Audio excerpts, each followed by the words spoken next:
اے پیغمبر، لوگ تم سے شراب اور جوئے کا حکم دریافت کرتے ہیں، کہہ دو کہ ان میں گناہ بڑے ہیں اور لوگوں کے لیے کچھ فائدے بھی ہیں، مگر ان کے گناہ فائدوں سے کہیں زیادہ ہیں۔ اور یہ بھی تم سے پوچھتے ہیں کہ اللہ کی راہ میں کون سا مال خرچ کریں، کہہ دو کہ جو ضرورت سے زیادہ ہو۔ اس طرح اللہ تمہارے لیے اپنے احکام کھول کھول کر بیان فرماتا ہے تاکہ تم سوچو۔ تم پر مرا ہوا جانور اور بہتا لہو اور سور کا گوشت اور جس چیز پر اللہ کے سوا کسی اور کا نام پکارا جائے، اور جو جانور گلا گھٹ کر مر جائے، اور جو چوٹ لگ کر مر جائے، اور جو گر کر مر جائے، اور جو سینگ لگ کر مر جائے، یہ سب حرام ہیں۔ اور وہ جانور بھی جس کو درندے پھاڑ کھائیں، مگر جس کو تم مرنے سے پہلے ذبح کر لو۔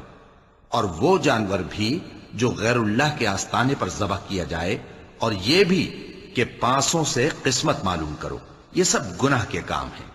آج کافر تمہارے دین سے نا امید ہو گئے ہیں تو ان سے مت ڈرو اور مجھی سے ڈرتے رہو۔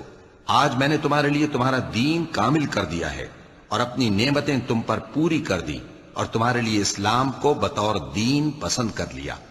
ہاں، جو شخص بھوک میں ناچار ہو جائے بشرطے کہ گناہ کی طرف مائل نہ ہو تو اللہ بخشنے والا ہے، بڑا مہربان ہے۔ اے ایمان والو، شراب اور جوا اور بت اور پانسے، یہ سب ناپاک کام اعمال شیطان سے ہیں، سو ان سے بچتے رہنا تاکہ تم کامیاب ہو جاؤ۔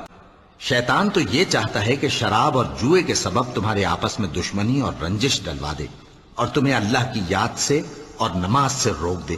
تو کیا تم لوگ ان کاموں سے باز آؤ گے؟